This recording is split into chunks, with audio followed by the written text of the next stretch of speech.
नमस्कार दोस्तों, जय श्री राम।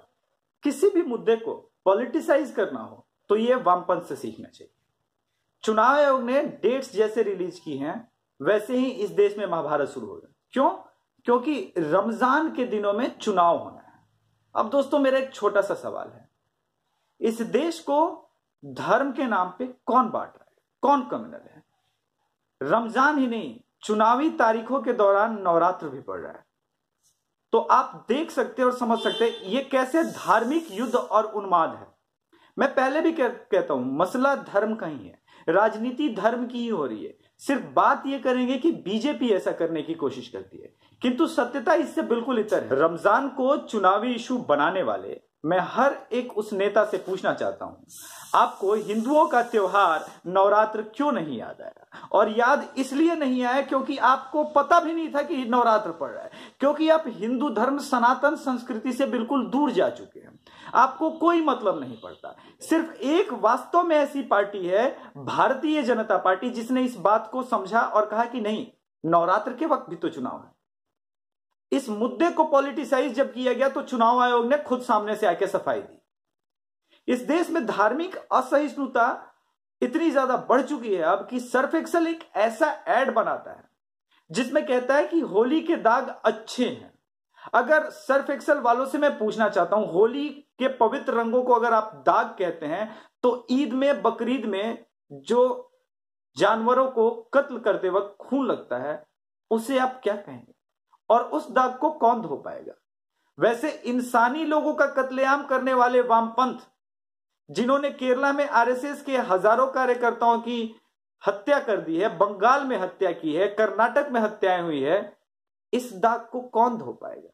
मुझे नहीं लगता कि इस दाग को कभी सर्फ एक्सेल धो पाएगा। राजनीति के बड़े बड़े जानकार आजकल 72 दिनों के लिए टीवी मीडिया से दूर होने की बात करते हैं। नमस्कार, मैं रवीश कुमार के स्टाइल में आते हैं और बात करते हैं।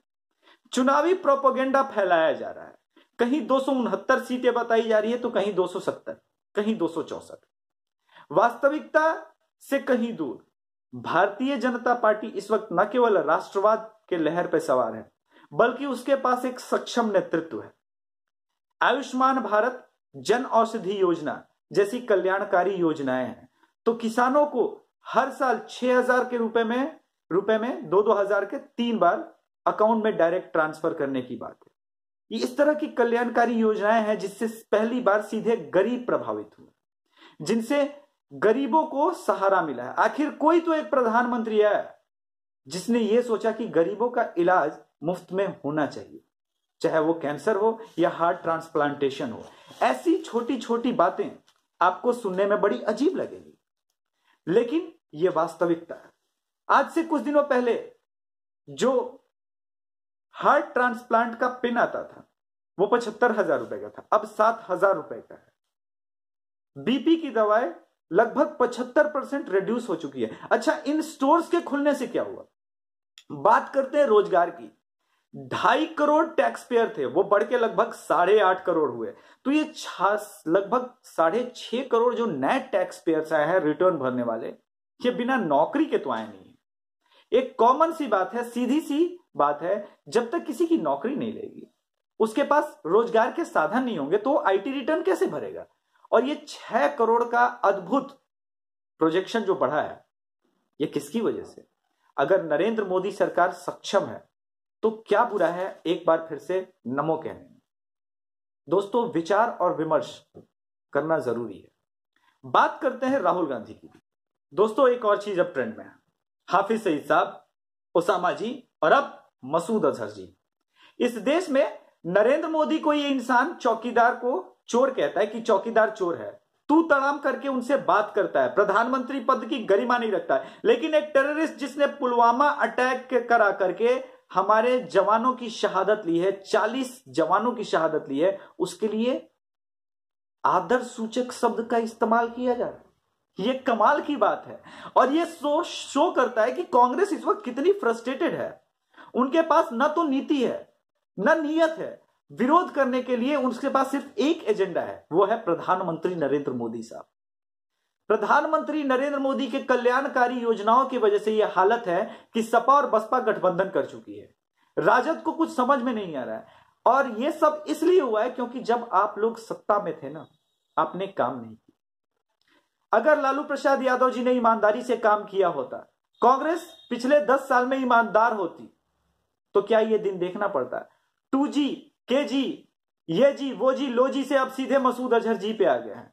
यानी 2G घोटाला किया, आदर्श स्कैम किया, कोल जी किया, अब मसूद अजहर जी। ये हालत है इस देश में कि कोई नैतिकता नहीं।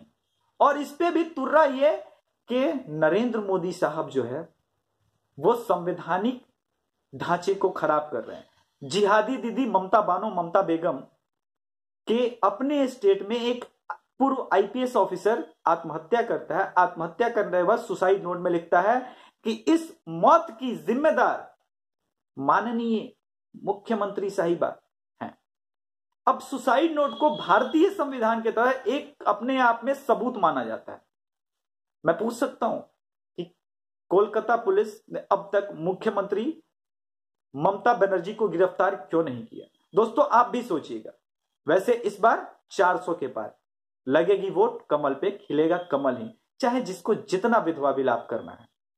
ये बुरा दौर शुरू होता है अब आतंकवादियों का, कांग्रेसियों का, पाकिस्तानियों का, और वो लोग जो गांधी मीडिया बने हुए हैं, the Quint, the wire, Dhruv Rathee, NDTV।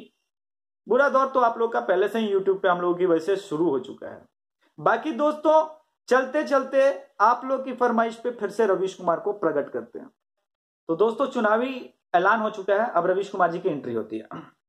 नमस्कार, मैं रवीश कुमार। एक तरफ हमारे LET के जवान जिहादी मारे गए, दूसरी तरफ रमजान के दिनों में चुनाव आयोग ने चुनाव कराने का ऐलान कर दिया। ये दोहरी मार है। इस भारतीय संस्कृति पे कितनी बड़ी आघात है ये आप समझने के लिए JNU के कभी एसोसिएट प्रोफेसर से बैठ के बातचीत कीजिएगा। हिंदूवादी सरकार हिंदुओं के लिए ही काम कर रही है। नवरात्रा तो खुशी का त्योहार होता है, लेकिन रमजान में लोग सुबह 4 बजे से 5 बजे तक शाम के उपवास में रहते हैं, कुछ खाते नहीं है, पीते नहीं है। ऐसे में वोटिंग कैसे होगी? और अगर कहीं मुसलमानों का कम वोट पड़ गया तो जब हम लोग धर्म की राजनीति कर रहे हैं उसके हिसाब से बीजेपी क्लीन स्वीप हो जाएगी, है ना? खैर आप भी सोचिएगा। दोस्तों एक और बात मैं कहना चाहता हूं, हमारे जो LED के जवान जिहादी मारे गए हैं लिबरल तालिबान के, उन जवान जिहादियों के समर्थन में राहुल गांधी जी ने अब मसूद अजहर जी को प्रणाम करके ये बता दिया है कि हम और हमारा नैतिक समर्थन किधर है। आप भी अभिषेक तिवारी चैनल को सब्सक्राइब कीजिएगा, जय श्री राम का नारा लगाइएगा। NDTV के दफ्तर में बोलने से मना किया गया है। जय श्री राम दोस्तों।